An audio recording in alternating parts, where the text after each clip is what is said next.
companheiros. E a inspiração é óbvia, né? É como diz o Oi Luiz, pô, copiar Cuba tudo bem, mas não faz igual, né? Disfarça. Cuba condena manifestantes a até 30 anos de prisão. Atos do 8 de janeiro. PGR, querendo cada vez mais acenar para Lula, pede condenação de 40 acusados, apenas de até 30 anos de prisão. Então, se manifestou, comprou um algodão doce na Praça dos Três Poderes no dia errado, né? Porque tinha vendedor ambulante de algodão doce no golpe. Um golpe sem armas, um golpe que o todo-poderoso do GSI, que é sombra do Lula, recebe e fica ciceroneando os terroristas, que repórter da Reuters manda o cara repetir a cena de arrombamento das portas para pegar certinho a imagem e depois confere com ele se ele gostou, se ficou bem na foto, né? Revolução assim a gente só vê no Brasil. Só vê no Brasil. E aí, a gente fala de Cuba e a turma, né, fala, paranoico, reacionário, tem medo de comunista, vê comunista até debaixo da cama. Só que o Amorim, o mesmo de sempre, do PT, né, diplomacia, né, depois que morreu o Marco Aurélio Toc-Toc, né?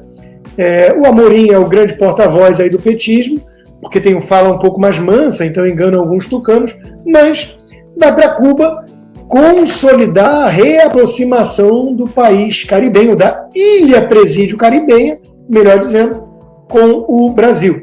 Assessor especial de Lula deve se reunir com o presidente cubano, Miguel Dias-Canel. Vamos colocar os pingos nos is aqui, turma da Globo, com o ditador cubano, marionete da família Castro. Paranoicos. A opositora acusa Nicolás Maduro de usar as Forças Armadas para perseguição política na Venezuela, outro país que inspira muito o PT. Lula não só gravou vídeo de apoio a Maduro, como já o recebeu de tapete vermelho, com direito às nossas Forças Armadas prestando continência para o ditador comunista, e já ia receber de novo agora. Mas parece que Maduro cancelou e não foi por questões humanitárias, tá, gente? Nem por preocupações democráticas. Alguém pode falar assim, poxa, mas como assim denunciar o Maduro de usar as Forças Armadas? É porque para o servicinho sujo, o Maduro sempre contou com seus milicianos, com os seus soldadinhos cubanos. Então, agora, a coisa vai escalando, né? E a opositora Maria Corina Machado, que é candidata às primárias na Venezuela, denunciou o uso das Forças Armadas oficiais do país para uma perseguição política aos candidatos que viajam em busca de votos para o pleito interno. Esse é um regime que só tem violência, mas agora está até incorporando ou tentando envolver as Forças Armadas da Venezuela em um padrão de perseguição política. Acho que isso é muito grave, mas, de novo, todo regime comunista fez isso. Cuba já faz há muito tempo. A Alemanha Oriental tinha lá sua Stasi, as Forças Armadas a serviço do regime. Nenhuma novidade sob o sol também, né? As Forças Armadas na Venezuela já estão cooptadas pelo regime fascistoide, socialista do ditador Maduro faz tempo, senão ele já teria sido deposto, né? Porque as Forças Armadas têm o monopólio das forças, das armas pesadas, dos tanques, de guerra.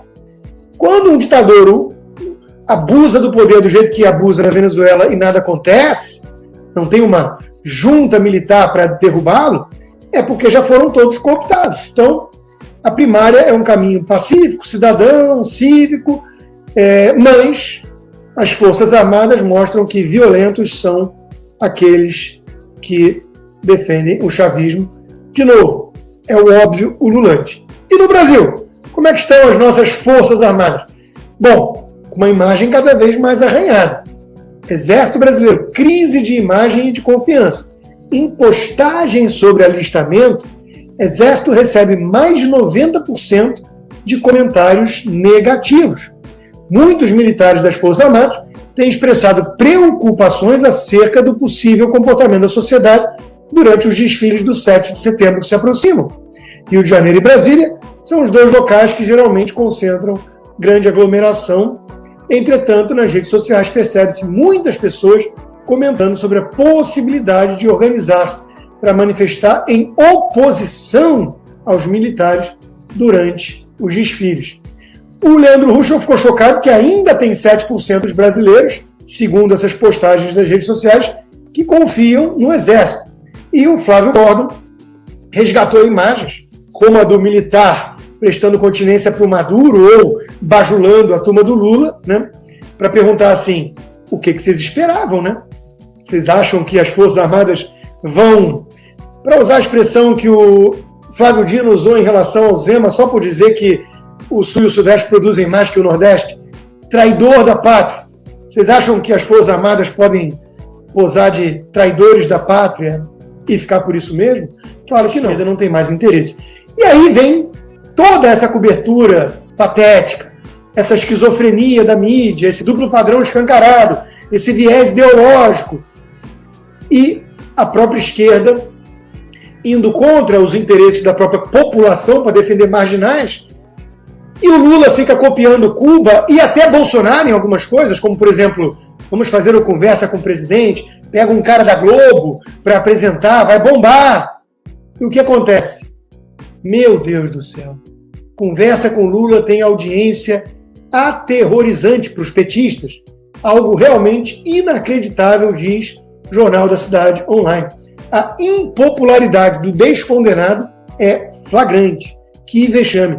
O cara é o cara que não consegue colocar 3.000 pessoas online numa live.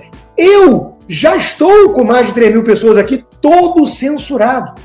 Recebo mensagem do YouTube com 1 milhão de seguidores dizendo que já tem corte, decisão de corte judicial, bloqueando o meu conteúdo que eu nem abri ainda. Meu Twitter, com 1,5 milhão de pessoas, não consegue chegar aos brasileiros, a menos que usem VPN. Coisa de ditadura. E não obstante, eu coloco 3.000 pessoas ao vivo aqui. O Lula não consegue colocar esse número. Impressionante. E aí depois, vemos que queda de braço entre Globo, artistas e Janja vai decidir o futuro do projeto da PL da censura na Câmara. Emissoras se opõem ao direito autoral, Lira tenta acordo e parte do governo tem impacto no PL da censura, que eles chamam de fake news. E a Janja é jogada assim na chamada da notícia, como quem não quer nada e não choca ninguém. Quem é a Janja agora para ser uma entidade política capaz de definir o futuro da regulamentação das redes sociais no Brasil? A Janja. É impressionante o que o PT, em conluio com essa imprensa corrompida, está fazendo com o Brasil.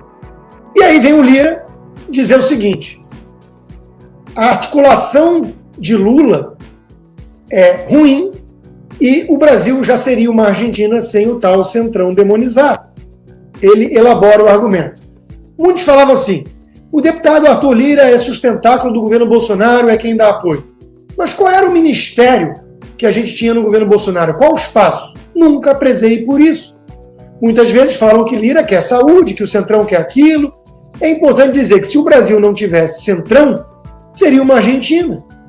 Lira lembrou que o seu partido, o PP, que estava lá ligado ao PT, no mensalão, ocupou cargos ministeriais durante a gestão do ex-presidente Bolsonaro, incluindo a liderança na Casa Civil com Ciro Nogueira.